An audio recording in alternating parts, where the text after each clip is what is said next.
Project 47 archivist, I think she's been paying for the website for several years now because I haven't got a bill in a while. So I think she's been taking that over and not telling me that. Well, that's nice. So, You may want to find and put it in, a courtesy of or sponsored by she. But many people do this because of their interest as a hobby or as how they help the world, because they want this data to be out there. Like, why have you on here? I plan on keeping this going as long as I'm alive, and hopefully Ahmad's helping me get it set up with Allied Command. Hopefully for everybody, if anywhere in the world, it's going to be international for archiving and storage purposes. Just like you've got 47 here, we just hope to keep yours linked in to any and all of them, digitized together, linked in, and maybe RSS feed on some of the radio shows such as this one. Now, Project 47, we have a number of items on there too that people have used to have websites, and they let us take the material over because they got out of the subject. So this is good to know that you have been able to network and take over data files. It's not that easy to do a file. No. Usually people just give up and go away, and their site just rots away, or either it just goes away. You do an FTP over, right? You do a file transfer protocol, FTP, of their data files into yours? Yeah, so it's just on my website with everything else. Wonderful. It looks great. Yeah, so the thing is,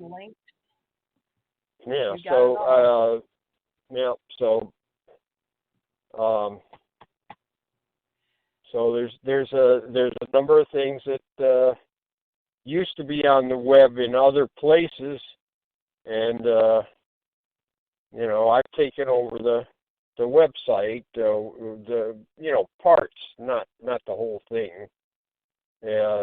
Joel Carpenter gave me permission to use his article on ghost rockets, which is very long, and his article on green fireballs, which is also very long. So I really don't have to write on those because he did all the work, and it was on his site, and he decided that he wasn't going to, have a public site anymore, and he said you could have these. Well, actually, I begged him for it, but he said you could have them. So, and now he's passed away. See, now he's passed away, but this goes on. And Project 47, we made arrangements. If I pass away, it'll go on. So wonderful. Now the Oz Files. Who was that? Who was the Oz Files with you? What's that? The Oz Files blog spot. That's yours? Oh, that's Bill Chalker. That's William Chalker. So he had a book called the Oz Files that did very well in Australia. It did pretty well in the United States, actually. So that's his. He, in the early days of getting government files out of Australia, he was a pioneer in this. So, wow. Do you stay in contact with him? Yes, he is. He is one of the co-authors of our book, the UFOs in Government. Great. Well, tell us the books you feel like we should get and put on our site with yours. Of course, your link and everything you're doing with all these wonderful people. But Ahmad, maybe you could get Jan to give us an idea or do an article on this Allied Command organization you're putting together every 2 months. He's done mostly science or space junk or something to do, but the UAP.Associates, we can do a file on you, Jan, and anybody else at your level of historical archiving, like the NICAP and then the Oz Files out of Australia, and then Dominique Weinstein in France, right? Is there anyone else Right. you'd like to mention, like in our who's who? Because we want to build a who's who in archiving. See, like,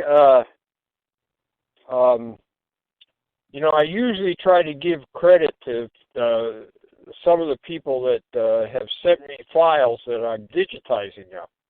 But actually, I thought about it the other day. There's about 300 people during the last 25 years that have helped out Project 47, and some of them, like Dominic, it's really a lot of help, and sometimes it's just few things that people pass along, but I'm grateful for it all, and in some cases I have people that have passed away. We have their collections, so it's really a large number of people that have helped out over the years. Well, we want to get a list of the old guys, so to speak, like Men in Black, but we have all the old guys in a who's who and how to recognize, who's who in the field as ufologists or researchers. Yeah, and a lot of them, they didn't want to be recognized at the time. Yeah, so it's changing now, though, because it's their legacy to leave these files, and they've collected them. It was like a clipping service or art form in the beginning, wasn't it? It's gotten to be more of a library.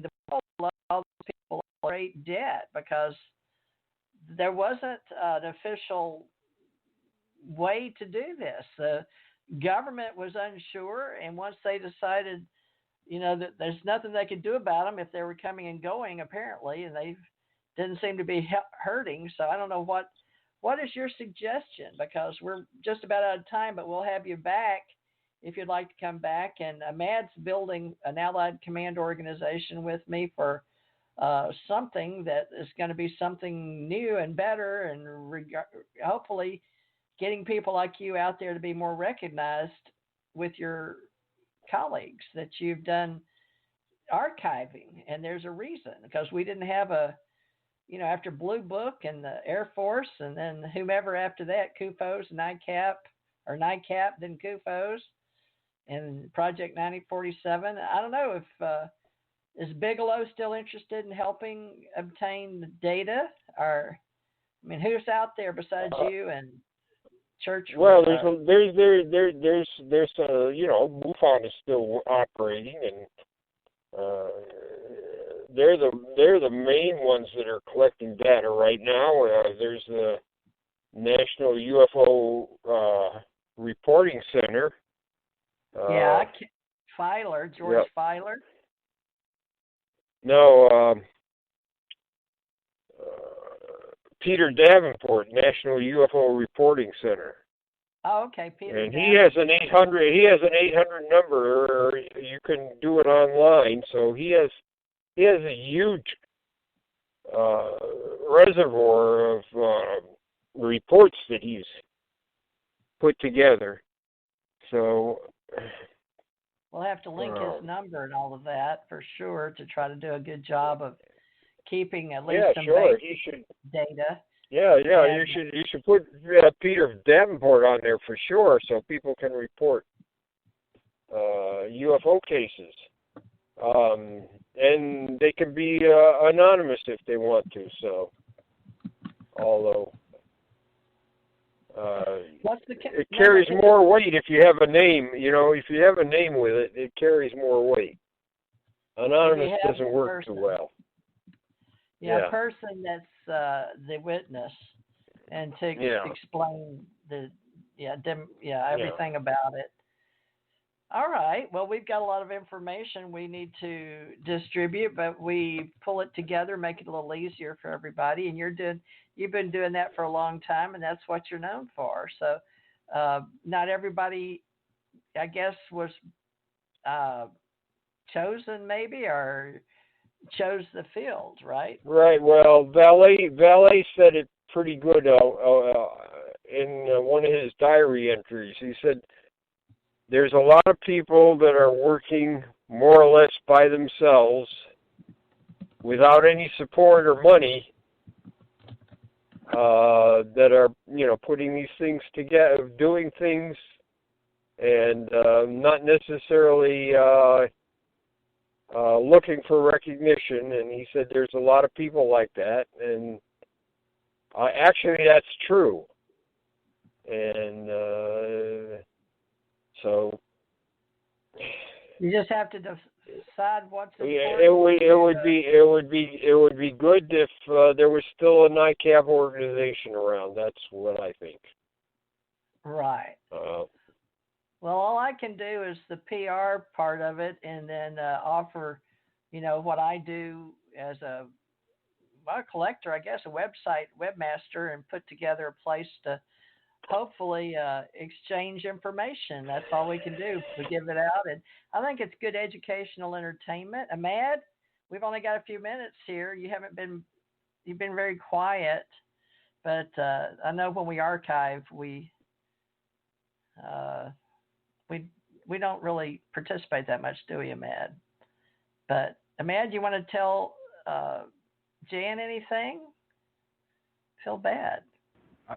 No, he's doing good. Ahmad's been doing this for years, Jan. He's probably sitting there working on a book or artwork. He's an artist and an author, but he's very interested in ufology and people in the business. He's never had a sighting, right, Ahmad? But you don't disbelieve, right? I've seen a light in the sky in the 70s when I was in the military, but other than that, no, I don't know what it was. Yeah. Oh, that's right. Yeah, me too. I've never seen anything that's real significant. Me too. Well, I haven't like seen much I that's significant. I don't know that anybody seriously out there with MUFON ever took a real report. Big God, that photo my daughter took here in Gulf Breeze in 2008 could have been anything, but I don't think he had the information or the money or the people. They'd had to take her cell phone, I guess. I don't know how you do that, but it was pretty good to me. It looked like ones I'd seen. So, and I know her; she's not into it at all, but she took it and sent it to me. So I sent it to him, and I put it on a book. But you folks, it's just whatever you're called to do. Why is anybody interested in UFOs? I guess to me it's very intriguing and fascinating, but more so the people that are involved as ufologists, researchers, archivists, authors, historians. So please join us if you're interested, and we'll do our weekly show. Jan Aldrich is a well-known ufologist in the business. I guess anybody that's anybody knows the word Jan is very big in this. Jan Aldrich, Jan Maccabee, Jan Harzan, Jan Thurman, that's me. ACIR. But it's just Janet Airlines. It may or may not be a coincidence. And anyway, Jan, I'd love to have you back. I'm sure we've got lots and lots and lots of data to put together a thread of information if you'd like to help. So get all that data to secure, and let's keep doing a live stream of information if you'd like, whatever, if you feel like talking. Sure, that'd be fine. All right. Well, Ahmad, any last words for Jan, or you want to do this again and do more history? Just let everybody know that ACO magazine for September and October is out and up for sale on Amazon. All right, that's called Allied Command Organization, and Thomas Decker is the author of that, and we're sponsoring it as American Communication Online to bring educational entertainment to you as we find people will bring it to us, like Jan Aldrich, famous, well-known historian, and many, many, many years, and we appreciate him